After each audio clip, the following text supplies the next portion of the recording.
Hello and welcome. My name is Victor Gijsbers and I teach philosophy at Leiden University in the Netherlands. In this video we will talk about the chapter called Eternal Recurrence from the Oxford Handbook of Nietzsche. It was published in 2013 and it was written by the Nietzsche scholar Paul S. Lobe. So, Paul S. Lobe. Now, I recently uploaded another video about Nietzsche's idea of eternal recurrence, namely about a paper, quite a bit older, called The Eternal Recurrence, written by Alexander Nehammer. And according to Alexander Nehammer, eternal recurrence is for Nietzsche not a cosmological hypothesis.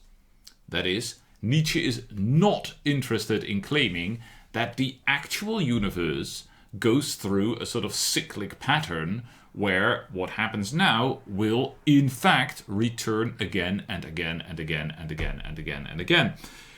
According to Nehammer, Nietzsche couldn't prove that, probably knew that he couldn't prove that, maybe didn't believe it, but certainly doesn't need it.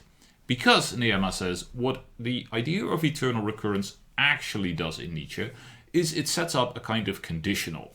What Nietzsche is telling us is that if we were to live our lives again, then they would be the same in every detail. So this recurrence, this identical recurrence, is a sort of hypothetical thought. If we were to live again, nothing about our lives could be different. Everything would have to be the same. And that idea is an expression, not of some insight into what's going to happen in the far, far future or something like that. It's an insight into the essential holism of the world. Everything is what it is because of the whole of which it is a part, and so everything about my life is what it is because of all the other things in my life and all the other things in the rest of the universe. And so the idea would be that as soon as I affirm even one thing about my life, I affirm the whole. And that's the idea of eternal recurrence. In the video I made about that, I said, well, it seems to me that there are two problems with this. One is that recurrence is irrelevant because there's only holism. And even if you want to set it up in terms of recurrence, the eternity of the recurrence is even more irrelevant. So it's an interpretation of eternal recurrence where eternal recurrence is irrelevant. That's a bit weird. Now, in Paul Loeb's chapter, Eternal Recurrence, he is going to take almost the exact opposite interpretative line. So Loeb is going to tell us that Nietzsche absolutely does mean a cosmological hypothesis. Right? Nietzsche absolutely does believe that he has found arguments for, reasons to believe that the world has already occurred or recurred infinitely many times and will continue to recur infinitely many times, that we indeed have lived and will live once again the exact same lives that we are already living.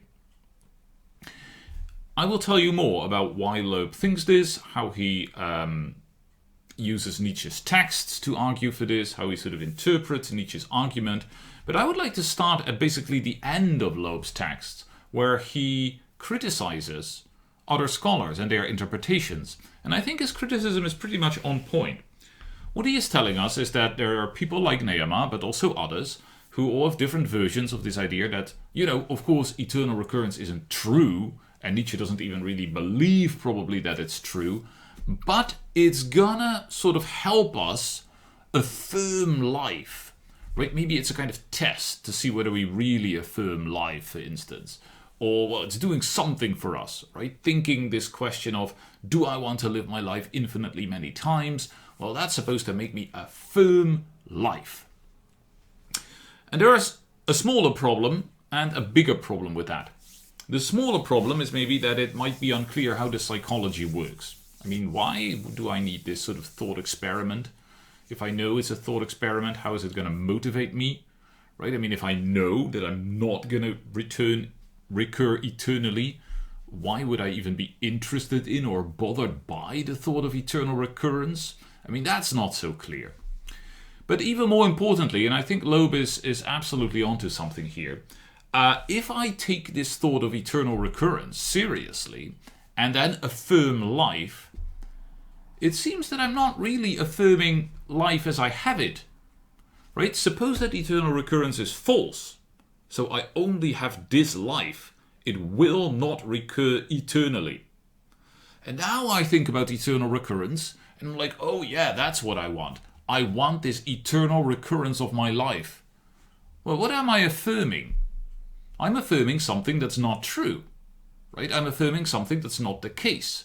So I'm not in fact affirming my own singular, finite, non-recurring life. I'm affirming something that I don't have, namely this recurring life. So if we have to agree with these commentators, both that Nietzsche believes that there is no eternal recurrence, and that he believes that eternal recurrence leads to life affirmation, we are in trouble.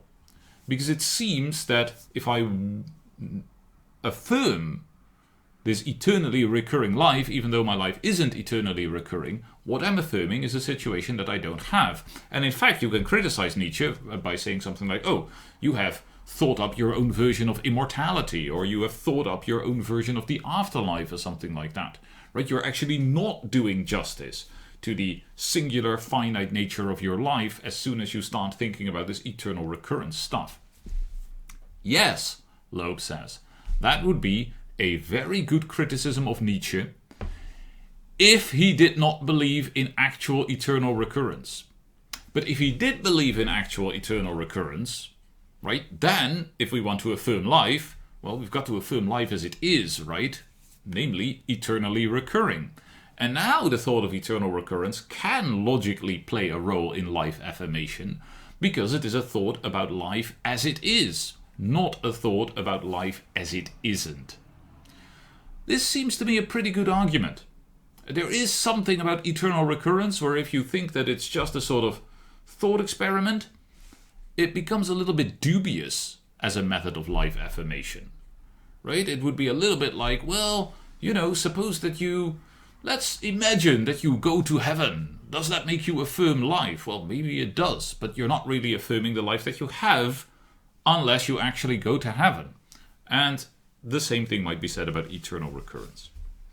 So, at least in that respect, Loeb's own interpretation, where Nietzsche does believe in eternal recurrence, seems to be on a safer footing. It makes a lot more sense to try to think through eternal recurrence and make it relevant to the way that you live life, if there actually is eternal recurrence. Okay, as I said, this is something that Loeb does only at the end of the text. At the beginning of the text, he is going to delve into the primary sources.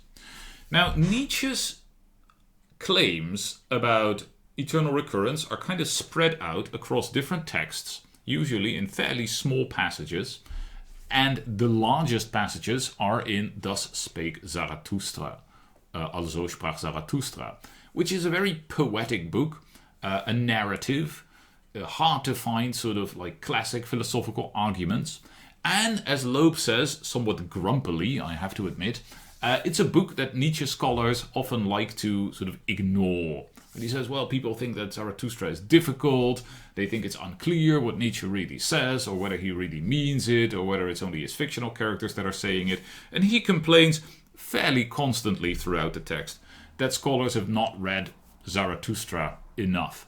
And Loeb tries to sort of remedy that by talking quite a bit about Zarathustra.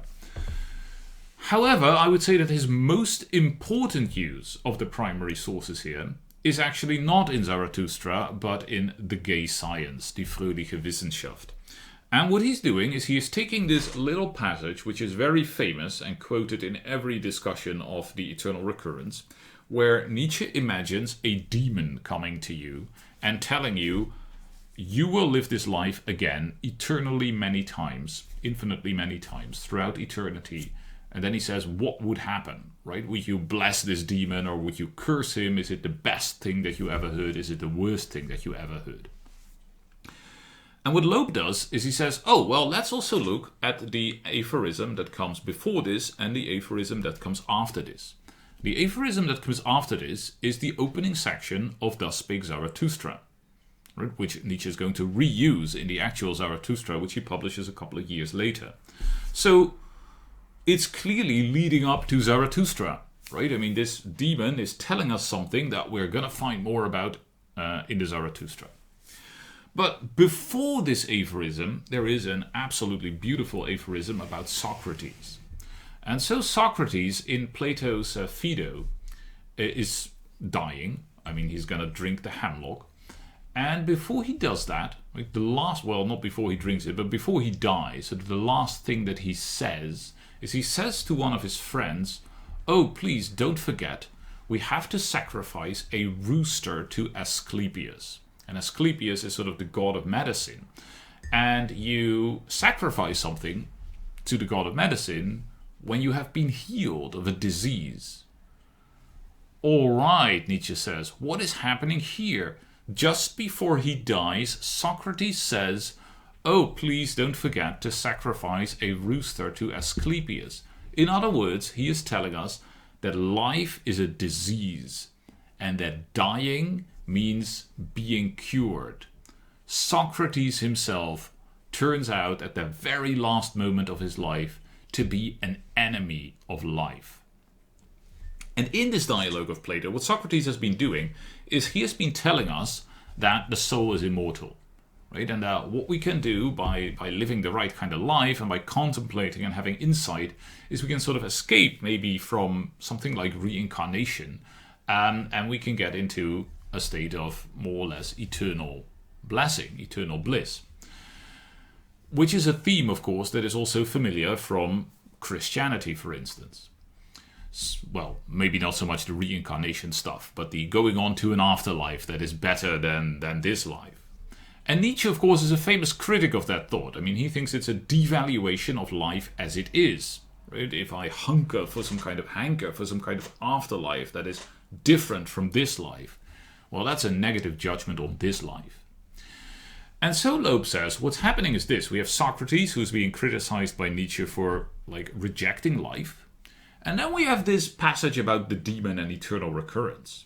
Well, Loeb says, maybe we should read it as a demon. Well, in fact, the demon, the daimon of Socrates. Socrates has this sort of voice that tells him not to do certain things, for instance. Maybe it's this daimon of Socrates who's coming to Socrates at the moment of his death, right? And then it gives him this thought of eternal recurrence.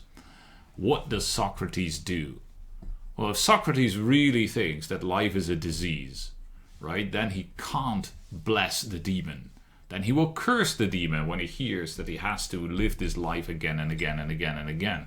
And so what Nietzsche is announcing here is that his idea of eternal recurrence is going to be actually a kind of fight against Plato and Christianity. Right? He has a different vision of life, one that makes true life affirmation possible. It's a life that recurs eternally the same. So why would we believe in it?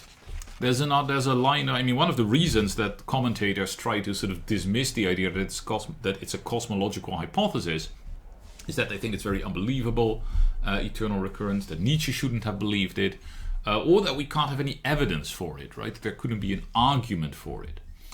And you could have, I suppose, several different reasons to believe that there's no argument for it, depending on the kind of argument that you're thinking about. So one type of argument that you might be thinking about will be an argument from sort of direct evidence, such as memory. Right? Suppose that I remember having lived a previous life. That would be pretty direct evidence for eternal recurrence. I mean, if my memory is that I lived the exact same life. So Loeb actually spends a lot of time defending Nietzsche on this idea of memory. He thinks that we should read certain passages in the Zarathustra in such a way that Zarathustra actually claims to have memories of a previous lived life. The same, an identical previous lived life, which are therefore also sort of premonitions of his own future. Right? If I have lived a life here, and now I'm living the same life, and I can remember the old life, I might remember things that still have to happen to me in this life. Yeah. So that's how he reads Zarathustra. And then he discusses some criticisms that people have given of that. And so one type of criticism that people have given is that they say, well, you can't remember a past life Because if you were to remember a past life, then you would have something that this earlier incarnation of you didn't, namely the memory, right? The earlier incarnation just does it, and I remember doing it. And so my life wouldn't be identical to that of the earlier reincarnation. Well, that's a totally crap argument, because of course the earlier reincarnation could have a memory of the life before that, and that reincarnation could have a memory of the life before that, and if past time is eternal, then there's no problem. And this is exactly what Loeb tells us. And so he says there's no problem with having memories from a past life. And he's right insofar as this argument goes, but at the same time, I mean, this recurrence cycle for Nietzsche is incredibly long. It's like huge. Nietzsche doesn't put a number of years on it, but we can imagine that it's a gigantically mind-boggling amount of years. And memory requires some kind of causal transmission, right? So how does that even work? I mean, how could anything be a memory from something that happened Googleplex years ago or something like that? Well, Loeb doesn't go into that. It seems to me that it would be pretty hard to make that kind of... to have a story about how eternal recurrence works where having memories of earlier lives makes a lot of sense. I'm not really seeing it. I mean, I might be seeing it if you accept like immaterial souls or something like that, which sort of stay the same and then reincarnate, but that doesn't seem to be Nietzsche's story at all. So I'm not sure what to do with that. I mean, it's very important for Loeb, this memory story, but it's fairly unclear to me how he thinks that it could possibly work. Okay.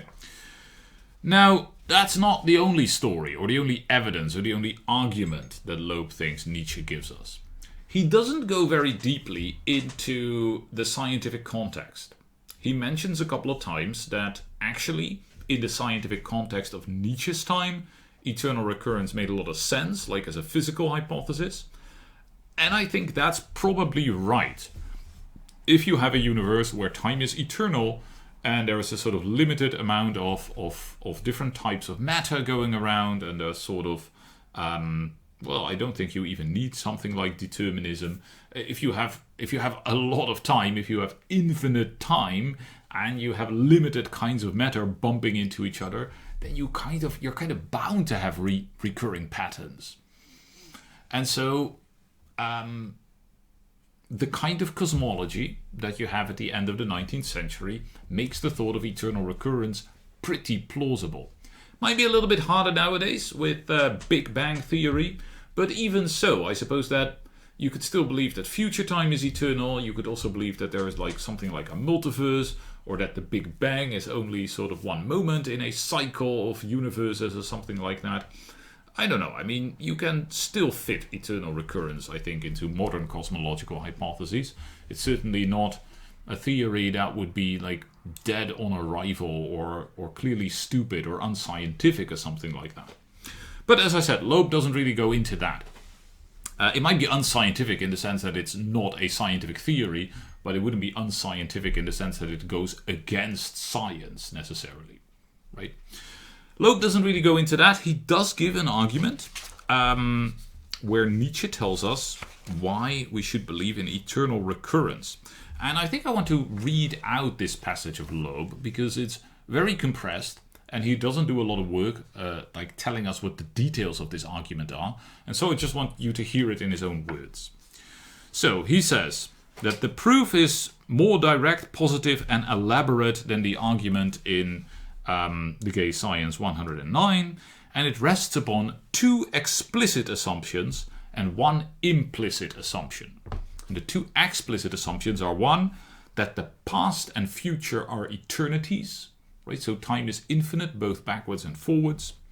Two, that everything is causally entangled. And three, the implicit one, I suppose, that time is relational. That is, exists only as a relation among events. From the first assumption, so that's the idea that past and future are eternities. From the first assumption, Zarathustra deduces that everything that can happen must have already happened in the past and must happen once again in the future. But since time is relational, the present moment in which he is speaking must have already obtained in the past and must obtain once again in the future. So this relationality of time that Loeb is using here, he's using it to suggest that these recurrences are not just recurrences. It's not just the same constellation of physical things at a different moment of time. It's actually the same moment of time. Right? There's no difference in the moment of time. It's actually an identical moment in the history of the universe. It is the identical moment in the history of the universe.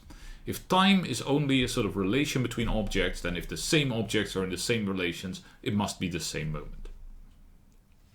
I would like to hear more from Loeb here, because I think eternal recurrence is going to be a lot harder to argue for if you require a perfect cyclicality, or if you really require like everything to happen the exact same way every single time, rather than if you just need something like the reoccurrence of the Earth exactly as it is.